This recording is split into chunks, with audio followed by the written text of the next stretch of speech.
इसमें ज्यादा कुछ कहने वाली बात नहीं है। सरकार को तुरंत कार्रवाई करनी चाहिए, ऐसे लोगों के खिलाफ FIR करके अरेस्ट करके जेल में डालना चाहिए। अगर CJI को धमकी दे सकते हैं तो आम आदमी की क्या बात है, किसी की भी क्या जिंदगी का कोई महत्व है। तो फिर सरकार किस लिए है, चाहे राज्य सरकार हो केंद्र सरकार हो, किस लिए काम कर रही है? सर छठी भाषा अनुरक्षाचार्य कथावाचक और ये वो जो है, ये कुछ ही गंदगी फैलाने के अलावा इस देश में कुछ कर रहे हैं क्या? बस तो ये वो अपना काम कर रहे हैं, वो एक विचारधारा विशेष के तहत वो लोग काम कर रहे हैं और कुछ नहीं है। लेकिन इन पर कार्रवाई नहीं हो रही है। कौन करेगा कार्रवाई? जो सरकार कार्रवाई कर सकती है वही सरकार उनको पाल रही है, वही सरकार उनको पैदा कर रही है, वही सरकार उनको बचा रही है। तो जो सरकार इस तरह के लोगों को पैदा कर रही है, पाल रही है, बचा रही है, वो उनके खिलाफ कार्रवाई करेगी क्या? ये आप लोगों की या लोगों की जनता की जो है बड़ी गलतफहमी है। कोई कार्रवाई सरकार नहीं करेगी, सबकी आंखों के सामने सबको मालूम है गलत हो रहा है। कह रहे हैं कुर्सी पे किसने बैठा दिया CJI? अबे वो काबिल थे इसलिए बैठ गए,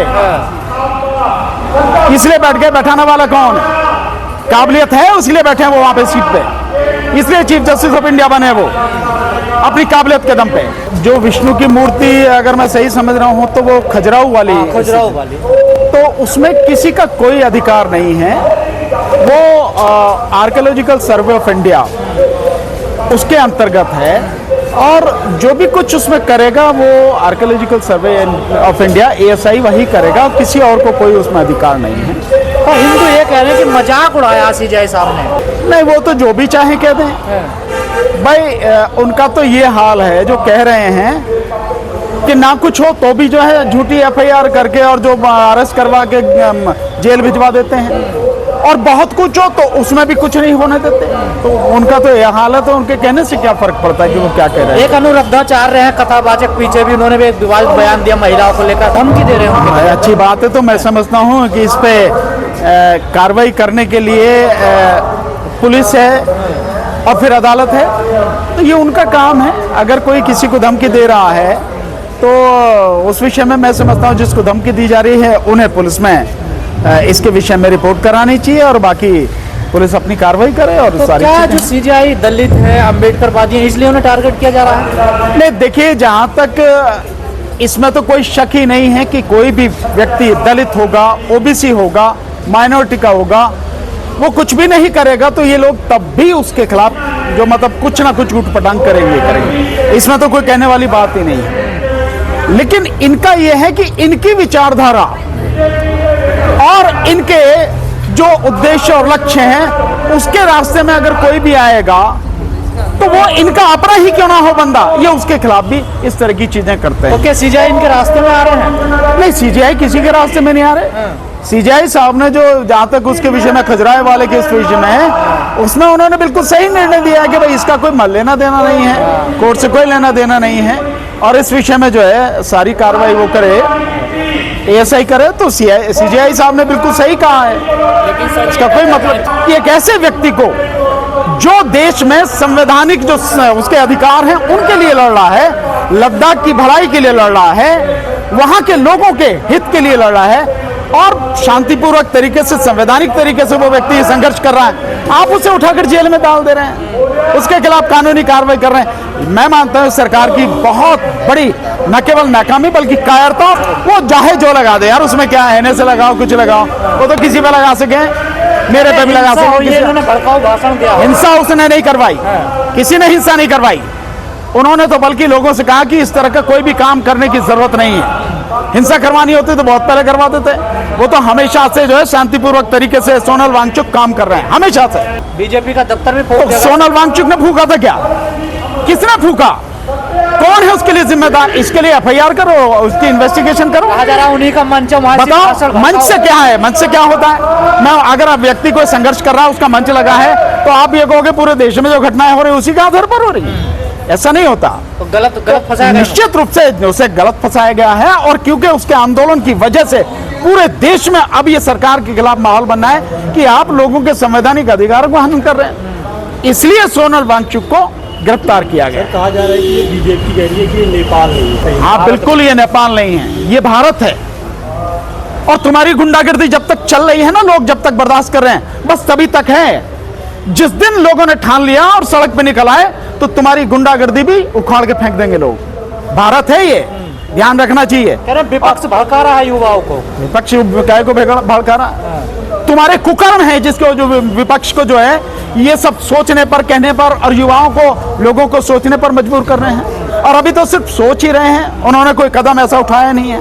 न युवाओं ने उठाया, न विपक्ष ने उठाया, न देश की जनता ने उठाया। मोदी सरकार के कुकर्म हैं, उनके गलत फैसले, गलत कार्य हैं, चाहे वो किसानों के लिए हो, चाहे मजदूरों के लिए हो, चाहे किसी के लिए हो। ये सारी चीज सरकार द्वारा पैदा की गई। राहुल गांधी जी ने तो कहा ना कि संविधान बचाना पड़ेगा, आना पड़ेगा, एक अलग बात है। तरीके से तो उकसाने वाली बात नहीं, उकसाना नहीं है। अगर किसी को ये कहना है कि अपने हक के लिए लड़ो, तो उकसाना कहाँ है? अपने हक के लिए कोई लड़े और उसको ये बात कही जाए तो इसका मतलब ये है लोगों को जगाना है।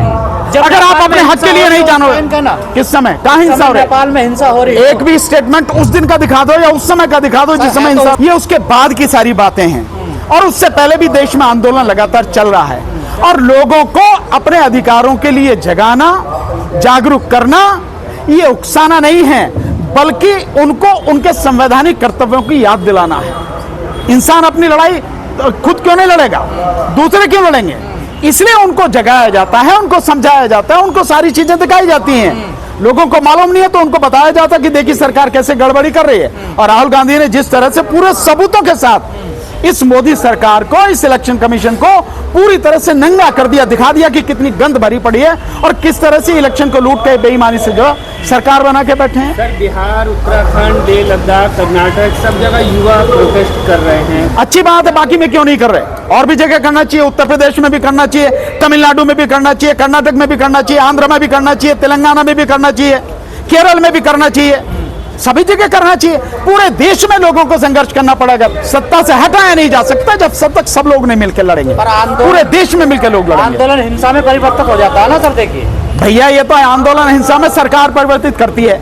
हमेशा शांतिपूर्वक आंदोलन को जब सरकार घबरा जाती है, सरकार अपने गुंडे उसमें भेजती है और उनके माध्यम से हिंसा कराती है और आरोप आंदोलनकारियों पर लगाती है। ये सरकार का फंडा है, ये तरीका है। आंदोलनकारी कभी हिंसा नहीं करते हैं। और लद्दाख के पीछे तो कांग्रेस को बता रही है सरकार। देखिए, बताने में क्या, मैं भी बता दूंगा। उसके पीछे जो लद्दाख की हिंसा के पीछे मोदी ने अपने आप ही जो बीजेपी के कार्यालय में वो लगाया, तो क्या सही होगा ये?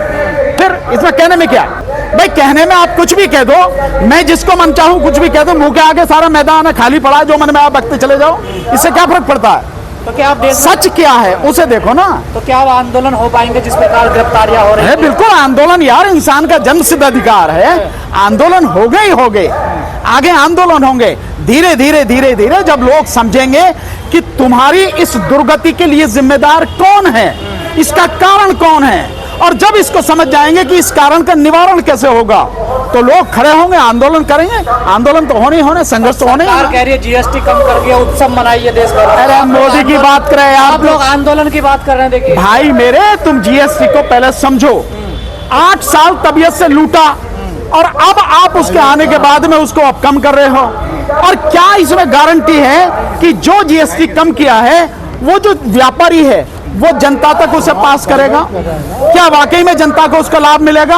अब मैं तुम सारे पत्रकारों से सबसे ज्यादा सवाल पूछता हूं। जीएसटी लागू हुई 22 तारीख को और मोदी 15 दिन पहले से इसका प्रचार कर रहा है, जो कि कम हो गए दाम, कम हो गए दाम, कम। 15 दिन पहले देखा तुमने कितना वीडियो सोशल मीडिया सब ऐलान, अरे उसने कह दिया कम हो गए दाम, लागू होने से पहले कम कर दिए। दूसरी बात, मैं अब आप सबसे पूछता हूं, क्या जो 22 तारीख से पहले किसी भी सामान के दाम थे कम हुए? क्या बताओ, सारे के सारे? कुछ भी नहीं हुआ। अबे तो जब कम नहीं हुआ तो कहाँ जीएसटी का लाभ मिल रहा है यार? यही तो बात मैं भी कह रहा हूँ भाई। उत्सव क्यों मनाया जा रहा है? देश भर में प्रोग्राम क्यों हो रहे हैं? मोदी का काम है नौटंकी करना। नौटंकी हो रही है, बात खत्म। लेकिन जनता के पैसे पे नौटंकी हो रही है। अभी ईवीएम का मुद्दा कांग्रेस ने नहीं हटाया, नहीं उठाया। तो कांग्रेस मतलब ईवीएम का मुद्दा अभी हमारे पास ही है, हम ही उसके पहरेदार ही है, समझो, है नहीं है? हम ही उसके लड़ाकू हैं। लेकिन मैं ये मानना हूं कि इस मुद्दे को भी कोई भी उठा ले, उठाए तो सही, लड़े तो सही, संघर्ष तो करे, इसका लाभ तो सभी को होना। मैं उठाऊंगा तो, आप उठाओगे तो, राहुल जी उठाएंगे तो, विपक्ष उठाएगा तो। असली बात यह है कि मुद्दे उठाए जाएं, लोगों की भागीदारी उसमें हो, संघर्ष हो और ये गंदगी साफ हो, यही मकसद है। जो राहुल गांधी वोट चोरी का मुद्दा जो उठा रहे हैं, क्या इससे कुछ होगा चुनाव में? वोट चोरी का मुद्दा ही नहीं उठा रहे, राहुल गांधी पूरे सबूत दिखा रहे हैं। आरोप नहीं है, सबूत हैं कि इस तरह से वोट चोरी हो रही है। और निश्चित रूप से लोग समझेंगे। और जैसे बिहार में वोट यात्रा निकाली गई, वोट अधिकार यात्रा, मैं समझता हूं पूरे देश में आंदोलन इस तरह से होगा, जनता जागेगी। इलेक्शन कमीशन तो मानने को तैयार नहीं है। जब मानने से क्या, चोर कभी मानता है कि मैंने चोरी की है? भाई मुझे बताइए यार, मैं तो अदालत में कहता हूं और अदालत कहती है कि सच, ईमान धर्म से सच कहो कि मैं जो कुछ कहूंगा सच कहूंगा, सच के सिवा कुछ नहीं कहूंगा। सबके जमा झूठ बोले यार। तो भाई चोर कभी मानता है कि मैंने चोरी की है? नहीं मानता।